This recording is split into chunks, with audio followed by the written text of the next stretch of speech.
where our customers send their friends. The most recommended Eustace Body Shop. That's who we are. Gaina Trucking is hiring CDL Class A and B drivers. Their strong team culture makes it not a job, but a career. Gaina Trucking offers health, vision, and dental insurance, 401k with company match, an employee assistance program, and other bonus programs. Build a better career today with great team culture at Gaina Trucking. Learn more and apply today at GainaTrucking.com. Since 1983, Fast Mike's Rollouts have been a trusted and reliable company in Lincoln and the surrounding areas. Fast Mike's handles all sides of construction projects, home renovations, or big cleanouts. With the perfect size dumpster to fit your needs, Fast Mike's Rollouts will haul it all. With same-day delivery in Lincoln, affordable rates, and top-notch service, Fast Mike's Rollouts make cleanup quick and easy.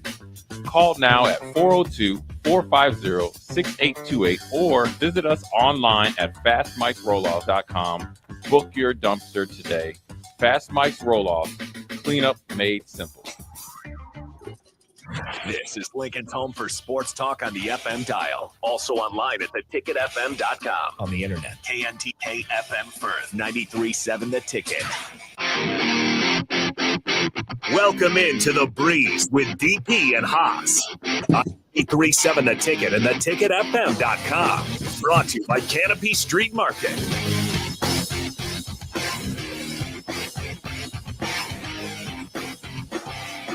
Yes, welcome and welcome in. Find your seats, settle down. This is The Breeze here on 93.7 The Ticket. I'm Jake Bakoven in for Harrison Arns this week. DP also out, but we do have Hoss Tabrizi here ready to talk some sports and some wrestling. We are two of the wrestling pundits here at 93.7 The Ticket and don't always get to cross our ideas. So I'm looking forward to that, Hoss, as we get into it. A little bit of a different take than DP. It's kind of funny how people can love the same thing and have wildly different tastes from it. I know I always kind of tease him because his least favorite wrestlers, maybe Gunther and Dominic Mysterio, and they're probably among my favorite performers on the roster.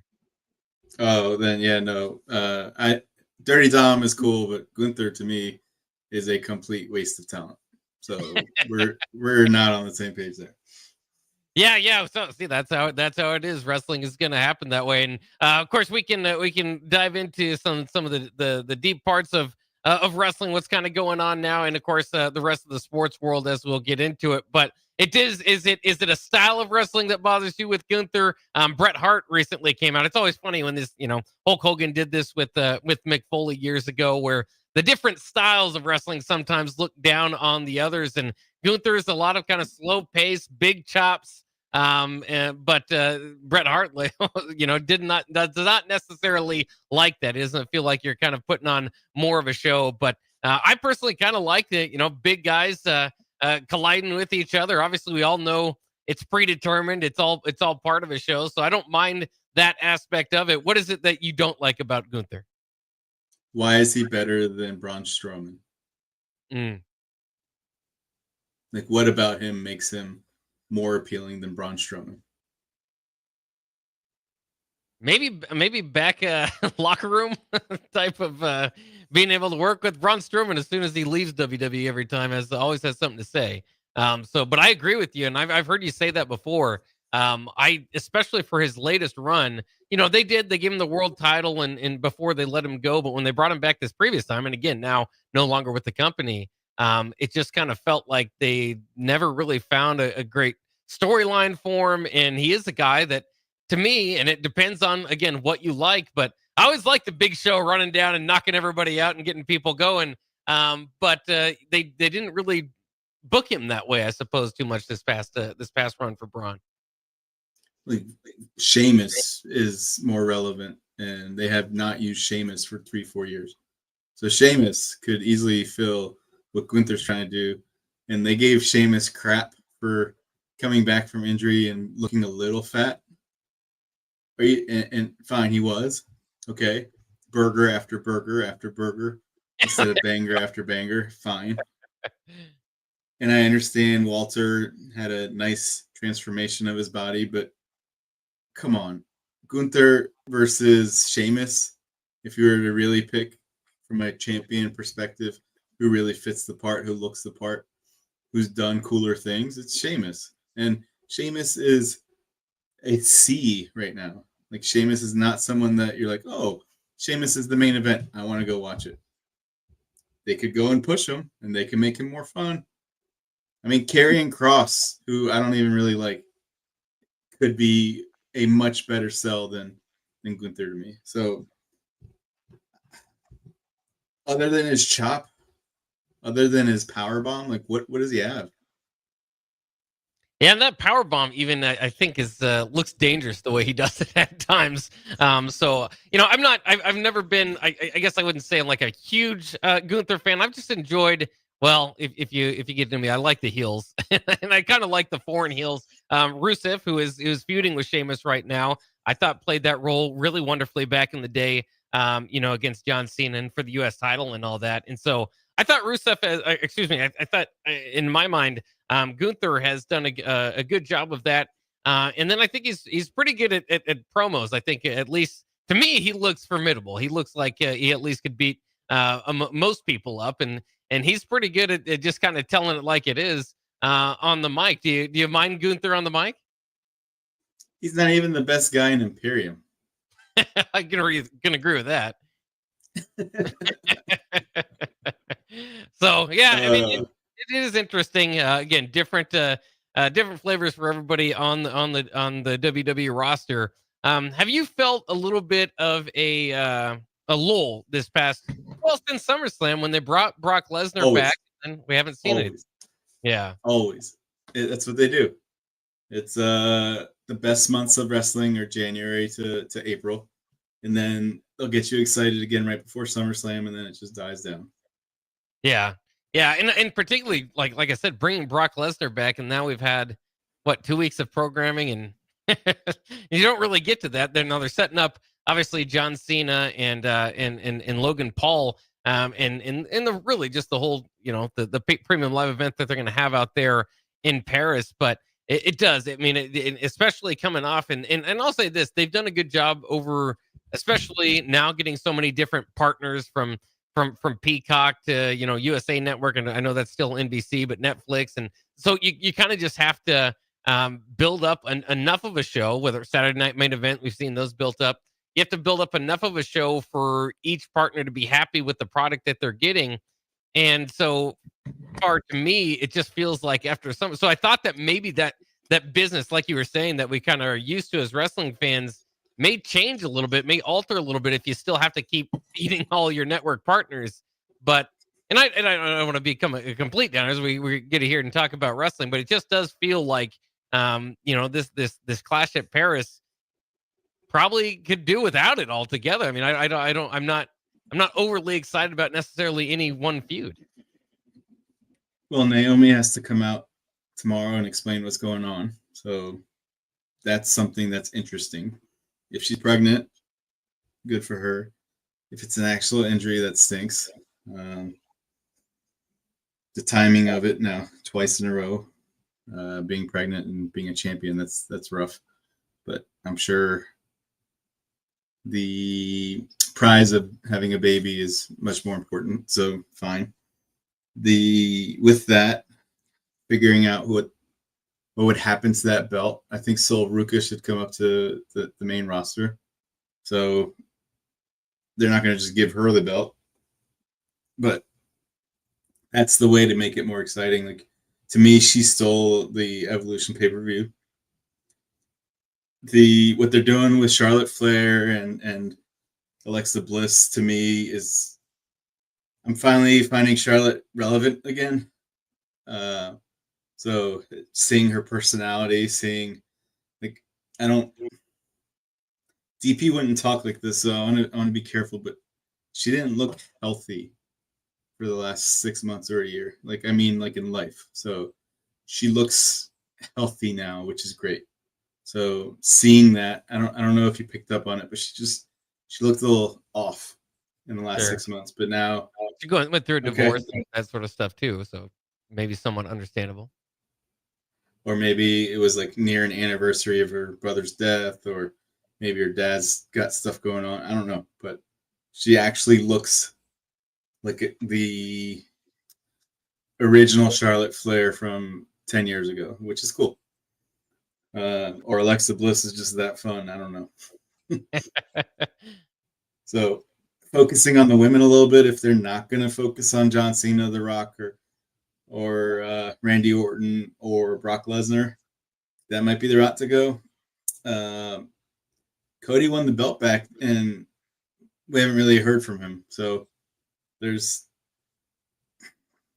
an intentional lull, but I watched baseball on Friday night after 9:40 instead of watching the main event of SmackDown. So unless Roman Reigns showed up for no reason, I don't know what happened at the end of SmackDown. Well, no, nothing really exciting happened. That's what kind of prompted this whole kind of lull conversation. Is SmackDown was really a giant. There were kind of some smaller segments backstage that kind of hinted toward what Tiffany Stratton might do next, or some of the bigger singles names. But it was really kind of a tag team division focused show, and then the rise of Sami Zayn against the New Bloodline, and that played out. And Sami Zayn and his group was able to get the win, kind of tease some friction with Jacob Fatu. But seems like they've come together toward the end. Would you be excited or interested in a Sami Zayn rise up the charts? Because the other thing that was kind of interesting is, and I thought they were going to have a hard time getting out of this, is that Sami has been talking about the one thing missing on his resume is a world championship. And so he's aiming for the top. And right now, obviously, you've got a lot of bigger names at the top of the card that they're pushing. And so Sami, they kind of used to translate, okay, well, he's never won the United States Championship either. So he was kind of going after Solo in that way, and has now joined SmackDown. And I'm interested because I think Sami does. I mean, you just have a premium live event or any show in Canada, and he looks like one of the biggest stars on the roster. He gets a really good, reaction as kind of the babyface good guy altogether right now.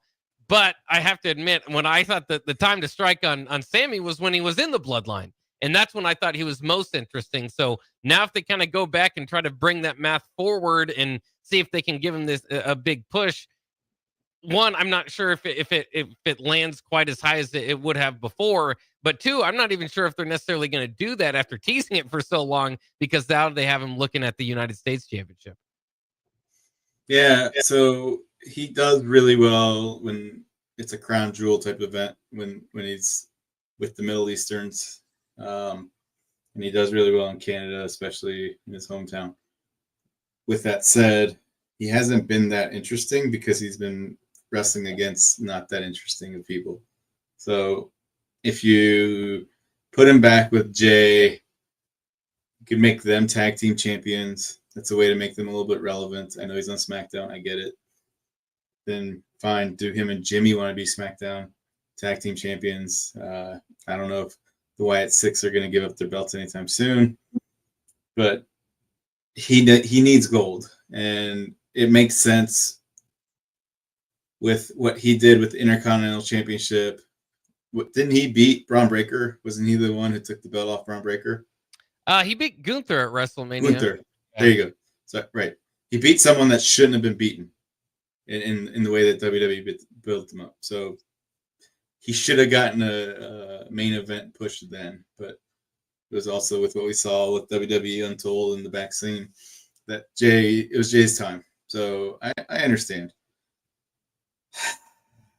They have a good problem. They have a lot of people that the fans are interested in.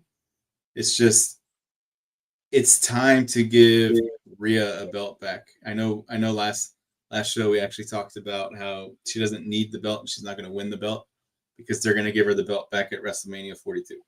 So if you're not going to push stuff, then just go ahead and make Rhea dominant. Like, I don't have anything that I'm interested in right now. And yeah, get rid of this lull. Yeah, it's interesting. I'm a big fan of Rhea too, and I'm also a big fan of kind of what you were saying. It's one thing to have the belt. That's a lot of fun, and quickly kind of getting it real. Maybe as a surprise that can always kind of throw you off. But I think the best stories in wrestling is chasing the belt and maybe failing at a few times, and your own fans kind of getting frustrated. And I think they're maybe trying to do that to a degree with her and Io Sky. Io Sky's can kind of continue to say that that Rhea can't beat her. So we'll see how that goes. Perhaps with an open title, maybe Rhea's kind of back into the mix. Io definitely would be in the mix there too. So I'm excited to see what they have moving forward there. But it kind of catches me, a little bit, off guard too. That both of us are saying there's a lull. Both of us are saying there's not all that much interesting going on. And this is after, this John Cena has only a few more months to go till maybe the greatest of all time, or at least as far as total belts, which was, of course, part of the big story that they've had. And we're just kind of waiting on the other side, waiting for Brock Lesnar and to get kind of through Logan Paul. I got to ask you as a whole, and I know you talked about this, throughout the months, but we haven't been able to talk about it. The John Cena heel turn, the John Cena run that we've seen. How do you feel like it's been handled? If you could give it, kind of the typical grade school score, A, B, C, D, F, if you hate it that much. But I just do think it's kind of interesting. And Logan Paul's a good enough heel, but there's just so many matchups that John Cena historically you could go back to, and I just don't. I think universally from the time when Cena turned heel to where now he's back on the babyface side, they just didn't get enough out of that. And a big part of that is never paying off on The Rock teaming with Cena. So a couple things to unwind there. So back in June, I remember DP asking who is going to dethrone John Cena, or who should be the last person he fights. And I actually said it should be Logan Paul. And the reason for that is he keeps getting better and better in the ring, and people hate him. And for them to hate him, the WWE missed on Baron Corbin. The WWE missed on Austin Theory. Those were two guys that got wins that they shouldn't have got in say WrestleManias or in people's last matches. So Kurt Angle's last match was a loss, and so to Baron Corbin. So Logan Paul has balled out in main events, and he's done it routinely and consistently. And people can say what they want to say, but he's a high flyer. He's a good trash talker. He has all these moves. So with that, it's not as if he's just a celebrity who can just do one move or whatever, and the other person's carrying him. He can actually do things. And so knowing that he can actually do things with how WWE cares about branding and clicks and all that stuff, it makes a lot of sense for him to be a world champion. And it might not be right now because there's too many people in line, but at WrestleMania 42 or after, it should be him. And so with that, why not be the last person to beat Cena? So there's going to be matchups where we don't understand. And maybe the Brock Lesnar thing was just a mistake, not from the back of the scenes, behind the scenes stuff that he's got going on, but more of like, why did we just brought him out just to get a pop? We just brought him out to make people talk. We just brought him out to get attention. Like, to me, there's 6, 7, 8 other people that should be fighting John Cena. One of them is Dirty Dom. And so with that, and I know people are like, why would Dirty Dom fight him? But it's for the belt, the one belt that he hasn't gotten. So there's that. And actually, let me pause right there. I think the way Cena should go out should be in a type of match where he gets to fight every main person that he had a rivalry with. And then the final one could be who he's passing the torch to. So we were watching SummerSlam, Maximus and me, and Cena Reigns was a matchup in 21.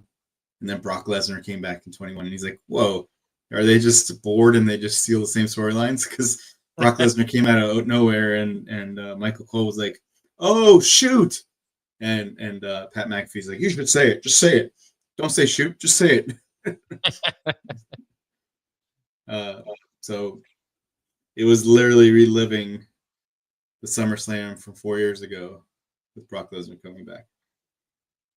With that said, your question was, how was the heel run? and did they handle it correctly, and so on and so forth. Last week I said I've never liked John Cena, and they made it where I was excited that he turned face. I was excited to see him fight Cody Rhodes, which I never would have cared about. And they had a really good match. That might have been one of his best matches of his career. So bravo to whatever they did because I like heels. So I actually enjoyed John Cena as a heel. And so with that, then it got me to like him. And it's like, okay, he's been around so long. Let's pay him his dues. Let's recognize that we're not going to see him that much anymore. I'm going to make sure I watch when he's on the screen. I'm going to make sure to listen when he's on the screen. I'm going to make sure to enjoy it. Things I probably wouldn't have said a year ago. It's like, why? John Cena, who cares? He's nowhere. This is true, by the way. He's nowhere as good as Roman Reigns. So why should I care about watching him? You weren't a big Cena fan, I can tell, throughout the majority of his run. Of course, a lot of it being the PG era. Did you enjoy early Cena? No, not really. I thought he was lame. I thought he was Yeah. lame. Like, okay. I can agree I with you. loved when CM Punk owned him. I loved it. Yeah, I was never the biggest Cena fan, but obviously he was the golden child. And then there's the whole Super Cena thing, which became very frustrating. So I can definitely understand that aspect of it. But to your point too, it's not that I really like Logan Paul as a wrestler too. I think he's fantastic, especially the heat that he can draw from the crowd. And I mean, he's just really good in the ring, which is surprising for a celebrity. But we were able to see what maybe a normal celebrity looks like here at SummerSlam compared to what Logan Paul can do. And so it's not that I wouldn't want to see Logan Paul John Cena. It's just the problem is, again, kind of foreshadowing that they had Brock Lesnar. Like, so I hate when they did it. And that was the problem with a lot of Cody's run too, was like, I know he's going to make it to WrestleMania or SummerSlam. Like when you build the whole thing around him, and then you try to have these feuds that's like, okay, well, I know the end result. And so you got to try to make it interesting. And that's kind of what their challenge is, I suppose, with John Cena's Logan Paul. And I think their idea is, well, people just hate Logan Paul, so that alone will make it interesting. And while I will say it is, I'm intrigued to see what it plays out to be and how they kind of move forward with it and more. But again, the more interesting thing is Brock going to make an appearance again? When do we get back into Brock Lesnar and John Cena? So I think a lot of this too is just kind of slowly getting there. And it's the same thing with Cody. Cody's now going after, they brought back Drew McIntyre. And if you like heels, I'm assuming you like Drew McIntyre. I'm a big fan of McIntyre, especially as a heel. I thought he got kind of stale as a baby face, but I'm a little bit frustrated that they brought him back and, they gave him some time off and he comes back and he's feuding with Jelly Roll and then gets thrown against Cody, which again, it's a world title opportunity, put you at the top of the card, but it's an obvious, okay, like Cody just won it. I would be pretty shocked if Drew McIntyre is going to beat Cody at this point. So with the things you shared, let's go to John Cena and Logan Paul real quick. It's believable now Logan Paul could beat John Cena. If John Cena had the belt, it's not believable. There's no way he was going to lose the belt this early to Logan Paul. I said he'd lose the belt to him in December. Logan Paul can now win at Clash of Paris. And it could be because of Brock Lesnar. It could be because Brass Knucks. It could be for whatever reason. It could be some YouTuber joins him. It could be he poured all the prime in the world on John Cena's head. I don't know whatever it is. Because he doesn't have a belt, anything can happen. So you're right. Drew McIntyre beating Cody is not believable. And it's cool that he destroyed an announce table and kicked them through an announce table. We haven't really seen that before. I haven't seen that before, so that was cool. But you don't just give him the belt back and take it off him a month later. He's not Jey Uso. That's messed up. So with that, okay. The question that my kids always ask, who's going to take the belt off of Cody? I don't know. Who do you think should take the belt off of Cody? Boy, that's tough. Because I think if you're kind of doing the long math, you see SummerSlam Cody champion, he's going to probably factor into WrestleMania. So you got to find a opponent big enough maybe to face him at WrestleMania. And that's where I wonder is does Brock get the rub of beating John Cena to kind of become the big, not that he needs a rub, but to, kind of build him up to be kind of the biggest beast in the company. And then you have him go after Cody again, which they've had that feud to a degree before. Roman Reigns again, round 3. I mean, there's enough interesting deal there. Seth Rollins would always be interesting, but who I would have would be Randy Orton. I think Randy Orton has been underutilized to a degree over the last several years. He's wildly over with any crowd. Everybody's singing his songs. And of course, we've been, it's part of the thing. You might even get into Super Orton if you're talking about Super Cena, just because we've been there before. He's kind of going, he's got a lot of titles under his belt, but particularly whether he wins that or not, for Orton to turn on Cody or reverse, which a lot of people would be more interested in, but might derail their plans. I think is money they've left on the table. They had him fight that one-off in the tournament or whatever. That's not enough. To me, I think there's a lot of money in a Cody Orton feud that could run for months. And it has to be full on. I'm gonna punch you in the face, legend killer, Randy Orton. It can't be this friendly.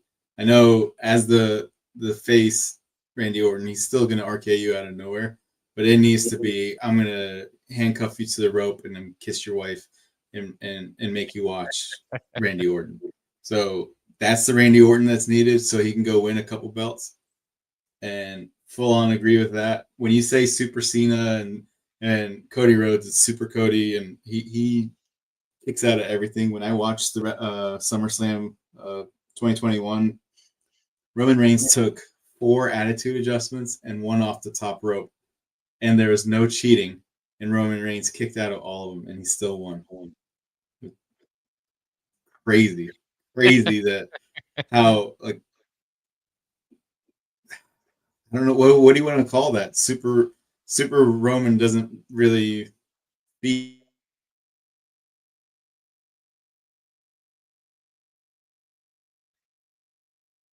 Having a little connectivity issues. We'll see if we can get Hoss back here, but we are up for our break. So we'll take our first break. We'll be back with more. Myself, Jake Bogman, Hoss Tabrizi coming up next here on The Breeze on 93.7 The Ticket. Shweezo Construction is now hiring for skilled It's time to go to commercial break.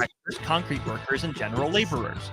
Shweezo Construction offers great benefits like premium wages, health and dental insurance, paid holidays and vacation, 401k with company match, life insurance, and disability insurance.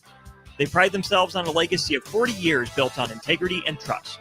Joining their team means becoming part of a family that values hard work, dedication, and mutual respect. Apply today at shweezo.com. That's SCHWISOW.com. Are you ready for a new opportunity? Check out Sandhills Global. Join a dynamic team where your skills are valued and your career can soar. We offer full-time positions with a 4.5-day work week, competitive pay, excellent benefits, and a positive work environment. From IT and marketing to sales and finance, we're looking for talented individuals just like you. Apply today at sandhills.jobs and take the first step towards an exciting future. That's sandhills.jobs. Don't wait, apply now. Mike, I've been thinking our house could really use a makeover. How about new siding? I've been thinking the same thing. Have you heard of James Hardy? Yes! Sarah down the street had Roofing Service Company install James Hardy siding on their home, and they love it. Roofing Service Company does have great reviews. They took her through the design process and made everything super easy. Roofing Service Company offers expert design and installation. Couple that with James Hardy's durable products and variety of colors, you and your family will love your exterior remodel. Just visit roofingservicecompany.com. That's roofingservicecompany.com. Gaina Trucking is hiring CDL Class A and B drivers. Their strong team culture makes it not a job, but a career. Gaina Trucking offers health, vision, and dental insurance, 401k with company match, an employee assistance program, and other bonus programs. Build a better career today with great team culture at Gaina Trucking. Learn more and apply today at gainatrucking.com. harvest season is coming, and Acres has discounted many of our late model John Deere combines. Get thousands in discounts and upgrade for this year's harvest. Plus, you could save even more with interest rates starting as low as 1.9% on select units. Low interest rates combined with our huge discounts, there's not a better time to buy. Visit acres.com for all the details. That's AKRS.com. Restrictions apply. Offer ends August 31st, 2025. Subject to approved financing. Offer may change at any time without notice. A lot of businesses say they're family focused, but when tough situations in life arise, the business wants anything but your best interests. James Enterprise Incorporated is hiring, and they will always treat their employees like family, just as they do their customers. James Enterprise Incorporated is hiring Class A and B CDL drivers, a shop tech, and a diesel mechanic. If you're looking for a career with a company that goes above and beyond to value you and your family, apply today at jamesenterpriseinc.com or call 402-432-6740. What's better than supporting your favorite radio station and eating delicious Nebraska-made products? Smoking Gun Jerky of Nebraska wants to highlight you, the listener, on the 93.7 The Ticket Wall of Fame at the store. Stop by the store at 48th and R in Lincoln and see their huge variety of small batch gourmet jerky. Or if you're not in the area and want to try some, go to smokinggunjerky.com and enter code EARLY for 10% off your purchase. It's the ultimate low-calorie, high-protein snack at Smoking Gun Jerky of Nebraska. There are great Mexican restaurants all over town, but there is one that is especially worth the drive from any part of town. Tacos Los Hermanos at 70th and Havelock. Cool off this summer with a delicious horchata or other special drinks, and grab one of their famous taco boxes for a group of friends or coworkers to enjoy, full of birria tacos and many other options. Don't forget their great desserts like tres leches, flan, and cheesecake. Get to Tacos Los Hermanos for lunch or dinner today at 70th and Havelock in Lincoln. Big box stores are tempting for buying equipment for your high schooler in sports or for yourself in your sports leisures. But buying new is awfully expensive. Why not go somewhere with new and used options? Play It Again Sports has quality, slightly to gently used equipment, and 50% of their inventory is actually new equipment. And it's more than baseball, softball, and golf. They also have equipment for disc golf, fitness, hockey, and more. Plus, they're always buying products. Bring your gear you're done with and get trade money on the spot. Play It Again Sports at 48th and Vine. Get rid of pesky critters once and for all with Bats to Rats. Their expert team is here to help you reclaim your home. No more sleepless nights caused by crawling critters or flapping wings. Bats to Rats ensures a safe environment for every family member. Check the website at batstorats.com for amazing offers. And if you mention this ad, you'll receive $10 off your initial inspection cost. Call Bats to Rats today at 402-781-8691. That's 402-781-8691. Bats to Rats. You're listening to The Breeze with DP and Hoss on 93.7 The Ticket and theticketfm.com.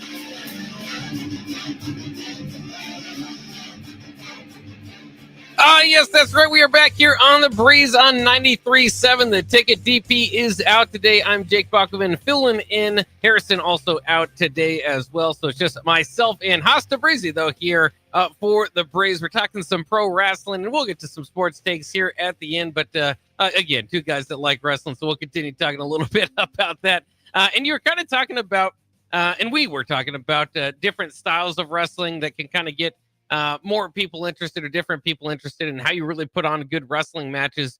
And it's interesting because then I start to kind of think about finishing moves. And so if you can kind of kick out of all these different finishing moves, sometimes that adds to the match. Some others would argue that it is, it's maybe a lazy way of writing the match. I usually find them to be kind of entertaining, but they have to be somewhat protected moves, protected finishers, right? But all that kind of leads me into my question, because I don't know how you necessarily feel about the Cody Rhodes run. Obviously, the company has kind of been given to him as far as the writing behind the scenes. Again, all building around him in the last several WrestleManias. And I don't mind Cody Rhodes. I love, obviously, Dusty Rhodes. I love Goldust, his brother. So I love the whole story. I even liked him before he kind of got into the American Nightmare Cody Rhodes role. So it's nothing against Cody. I just feel like the Crossroads is the weakest finisher.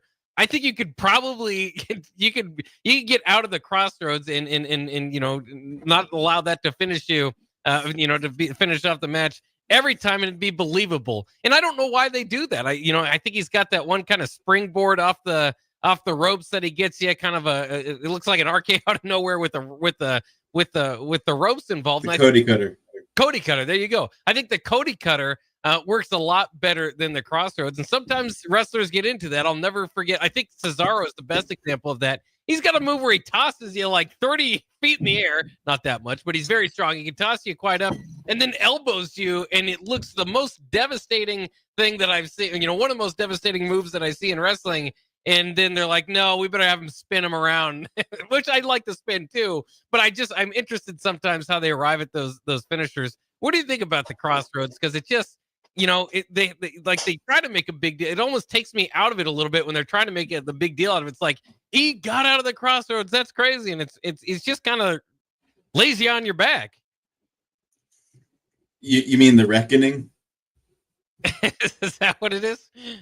It's the Damian Priest used to use it before Cody got to WWE, and it was called the Reckoning when Damian Priest did it.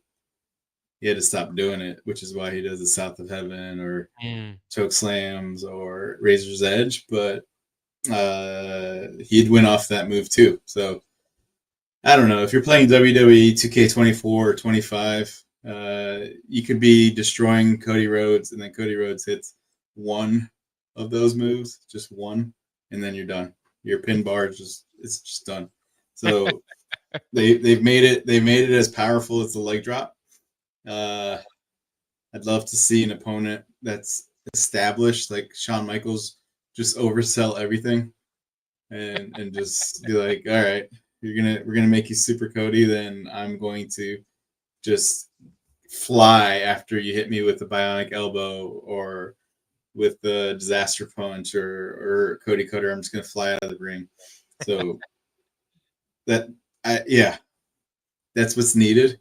Knowing those two are fighting those two being Cena and Cody at SummerSlam, it's like, which super character is actually going to take a pin? Because this is unheard of. And so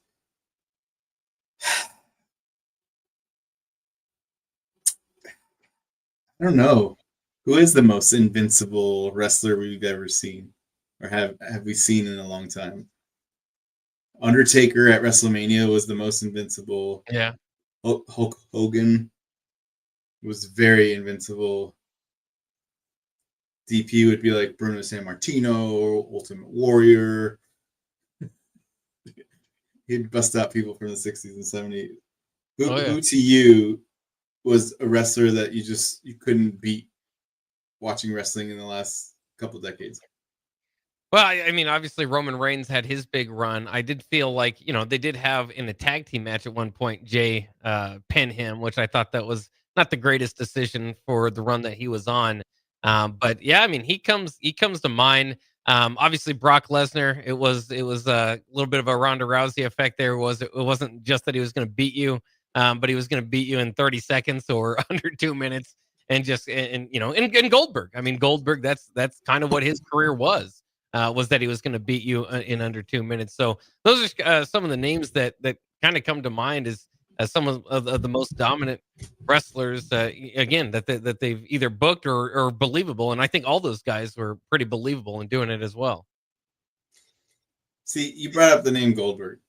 If you're going to have a guy who's slow and can't wrestle and can't do long matches, Goldberg was someone we actually wanted to watch. Like, if you put Goldberg and Gunther in the same page, like, there's no way. They're not even close. There's nothing believable about Gunther. Like, Goldberg still, I know he hobbled to the ring and couldn't walk, but seriously, prime Goldberg and then Gunther. Yeah. There's no muscles on Gunther. He's just a big. I'm not trying to bash him too much, but it's not believable to me. He should be the AEW world champion. Like, that would be more believable. But so is it more? Is it him as a character and his wrestling overall, is just his position on the card? Would you be fine if he's a mid carder? Yeah, I mean, if I would say below mid carder, he'd be fine. Like, okay, you want to be the guy that shows up while I go to the bathroom? That's cool. But to give him the belt and for that long, Are you kidding me? No way. There's no way that he's more valuable than R-Truth. There's just no way. Yeah, There's no way he's more valuable than Sami Zayn. Just no way. Yeah. It is interesting because, at one time too, WWE was kind of the land of giants. I mean, obviously the Big Show, Kane, Undertaker, anybody that could find, big enough to look imposing. And, that was through a steroids era too. There was a lot of guys that looked pretty imposing that way as well. And so when you do compare, like if you say, like, I can stand up for Gunther. I like Gunther for what he's doing in today's world. But if you compare him to Prime Goldberg, you're right. There's not even an argument about who should stand in the ring, or who had a bigger impact, who was more believable. It's not really relatively close. So I can agree with that. Did you like Goldberg's send off Saturday Night Main Event? Obviously did lose to Gunther. It was kind of interesting because they have hopped that belt around a little bit. You kind of talked about Jey Uso earlier. More for a moment maybe than I wouldn't even say a transitional champion, because it was at WrestleMania, so it was, it was worth at least that moment. Again, I think it's more of a moment pop than anything. But did you like the Goldberg send off? Because he was very quick about it a day or two later to say, yeah, I thought it should have been bigger. At that point, we were like, did Seth Rollins really get hurt, like when it happened? Right. And Seth Rollins was supposed to cash in on Goldberg, and Goldberg was supposed to win. That was what was going on that night. And so the messed up Saturday Night Main Event that looked really bad, it took like 40 minutes for the main event, and those are two guys that just don't wrestle. So to give them that long and then not give him any time for his like farewell, it just felt off. It felt like something was wrong. It felt like they had to like shift the stories. So I want to go back to bashing Gunther. There's so many people that should be champion over him. Like LA Knight deserves it. Randy Orton deserves it. Sami Zayn, as I said. Like, I just don't get it. Braun Breaker, I just don't get it. I don't get why he even was near the main event scene. So I'm on the same page with DP. Yeah, fair enough. Again, there are plenty of people that would agree with the two of you, and when you do comparative, I think it does help your point out. I mean, there are a lot of guys that would be, I think, more intriguing and interesting at the top, but I think that's part of his character, right? Is that he's been a champion 80% of the roster. How long can you carry that? To your point with Charlotte Flair, I think they're finally getting into, hey, let's find a little bit of a character other than she's an unbeatable champion all the time that looks down on everyone, which is great. Again, I think for the longest time, and I no problem towards Charlotte Flair in doing that, but at a certain point, it's like if your character, if your booking is just you're a champion, well, then everybody can pull that gimmick off. Yeah, but Charlotte Flair earned that by being the daughter of Ric Flair. Yes, I understand what I just said. Rhea Ripley earned that by just having the physique and just looking the most believable. So if you wanted to give those people the belts for the longest time, or Roman Reigns the belt for the longest time, it makes sense.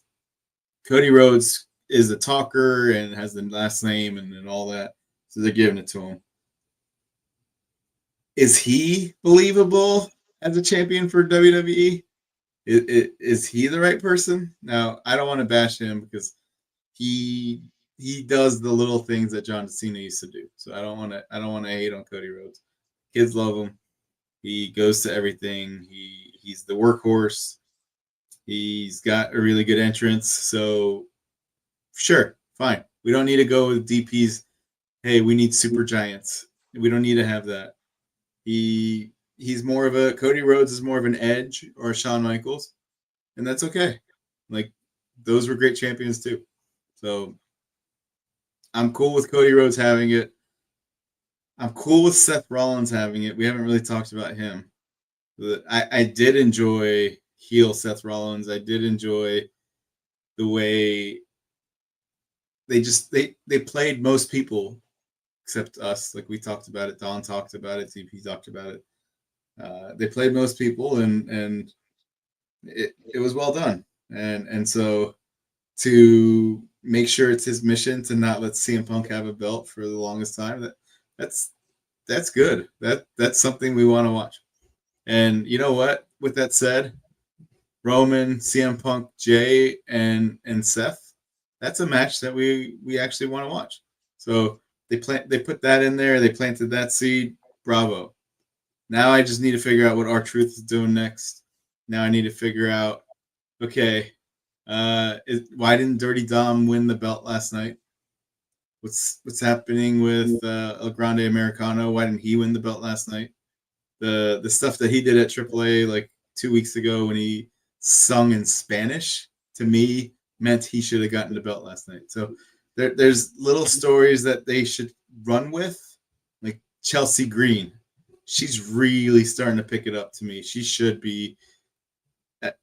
Don't pigeonhole her as an R-Truth. Go ahead and just give her a belt. Not just a small belt. Give her a real belt. She is really popular right now. So those are little stories that WWE needs to push. Well, I'm glad you said it. I'm a huge Chelsea Green fan. One of my favorite wrestlers right now. Just incredibly entertaining. Any match, she can kind of find a way to make it more intriguing than your typical wrestling match. So, I can agree with that. And I'm a huge fan of Seth Rollins too. I think the heel faction is working. I mean, obviously Braun Breaker, Bronson Reed. Three of the best finishers I think in the game right now with Braun Breaker's devastating spear. Obviously the tsunami from Bronson Reed, and then the curb stomp, which is at times has been outlawed because of how devastating it looked before. So I kind of like and I think Seth Rollins. He's talking about a workhorse. I don't know if he's going to ever get as much. I always kind of think of him as kind of the Macho Man to the Hulk Hogan, right? To Roman Reigns, Hulk Hogan. And so I think in wrestling circles, he's always going to be understood as one of the greatest of this era. But I just hope that can translate beyond that. And do you think that this current iteration, this current character of Seth Rollins is going to elevate him as far as we think of in wrestling circles as one of the best? It 1,000% does, because we remember the heist of the century better. We remember the vision, the cerebral part of his character. So they can compare him to Triple H and Ric Flair more, and say the way that this guy operates, he's just 5 moves ahead of everyone.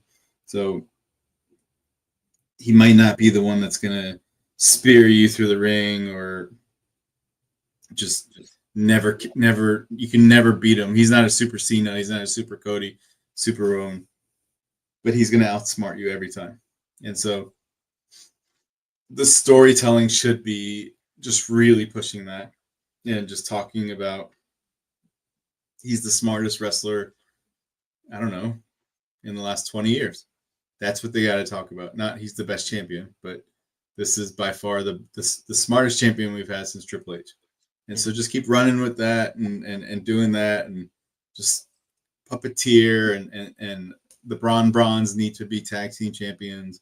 There's things that they just have to do, and make this a Bloodline 3.0, and let the other cerebral assassin, Paul Heyman, really be a puppeteer, and so on and so forth. So it's interesting to put Paul Heyman there when Seth is such a good talker. So they should just NWO it up and just take up a lot of screen time and just take over Monday nights. Yeah, no, I don't disagree with you there. And then Paul Heyman's got a lot of children on the roster now. So, this is kind of the current thing there. But I agree with you. I mean, he really, it was critical for the turn at WrestleMania, right? That was critical. Paul Heyman had to be part of this altogether. And like you're saying, kind of the cerebral part makes sense with both characters. But to be completely honest, and I love Paul Heyman, I don't necessarily feel like he's needed in that group. So we'll see if they ever, do a swerve or kind of find something else to do there. Let's go ahead and take one quick break here. We got one more segment, and we'll ask Hoss a little bit about some sports takes going into the weekend. Obviously, college football right around the corner, which we're looking forward to here. But of course, preseason football already been off and running in the NFL. So we'll do that coming up next year on The Breeze on 93.7 The Ticket. Load up on meat and more this spring at The Mercado by Certified Piedmontese, with great selections of T-bones, tomahawks, ribeyes, filet mignon, brisket, sirloin, and so much more. The Mercado has locations at 84th and Havelock, 30th and Yankee Hill, and now 85th and Old Cheney in Lincoln, where you can have $2 draft beer every Thursday night from 4 to 8 p.m. and half-price espresso drinks on Fridays from 8 a.m. to 2 p.m. Get to The Mercado today for the best meat in town. Looking for a fun way to give back? Join us for the 2025 Kicks for Kids Nebraska Fun Run Walk, presented by Pinnacle Bank, on Saturday, August 23rd at James Arthur Vineyard. Enjoy a scenic 5K through beautiful grounds. Every step helps provide shoes to kids in Lincoln and Lancaster County schools, with options for adults, wine included, and kids. Registration fees include a t-shirt, medal, and bag. Sign up today and make a difference at kicksforkidsnebraska.org. A business's phone is the lifeline to its customers and potential clients. That's why it's so important that you can take calls seamlessly from anywhere, whether you're on the road or in the office. Hamilton Business Technologies can help ensure your phone rings wherever you are. We can equip your headquarters and any of its locations with the right tools for smooth, professional call handling. As the official business IT partner of the Huskers, we know how to keep Nebraska businesses connected. Learn more at hamiltonisbusiness.com. Rain, snow, or shine, John Henry's is here to keep your home's plumbing systems working properly no matter what kind of weather Nebraska throws at us. From unclogging toilets and drains to installing new water heaters and water treatment systems, John Henry's is your plumbing expert in the Lincoln and Omaha communities. Visit us at calljh.com or call John Henry's.